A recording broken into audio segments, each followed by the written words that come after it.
Dear viewers, শুনেন, সবসময় মৌসুমী ফল খাওয়ার চেষ্টা করবেন।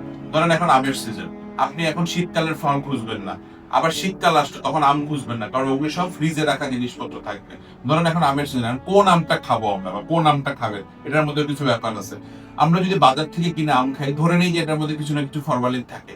সেই ক্ষেত্রে যদি একান্ত বাজার থেকে কিনে খেতে হয়, আপনি আমটা 15 থেকে 20 মিনিট পানিতে ভিজায় তারপরে আমটা কাটার চেষ্টা করবেন। সাধারণত দেখা যায় যে আম আমাদের প্রত্যেকের গ্রামের বাড়িতে, এখন কিন্তু শুধু রাজশাহী চাঁপাইনবাবগঞ্জে যে আম হয় তা না, খুলনা অঞ্চল, গাজীপুর অঞ্চল, ময়মনসিংহ অঞ্চল, এমনকি দক্ষিণ অঞ্চলে এখন আম হয়। চেষ্টা করবেন আপনার গ্রামের বাড়িতে কিছু আম গাছ লাগানোর, ছোট জায়গা থাকলে ছোট করে, বড় জায়গা থাকলে বড় করে আম বাগান লাগানোর। ওই আমটা যদি কম মিষ্টিও হয়, ওই আমটা যদি একটু কম কাঁচা পাকা হয়, ওই আমটা খাওয়ার চেষ্টা করবেন। কারণ আপনার অতিরিক্ত মিষ্টি হলে যে আম ভালো তা না, এখন কিন্তু অনেক কিছু দিয়ে, শুধু ফরমালিন না, কার্বাইড দিয়ে আম পাকানো হয়।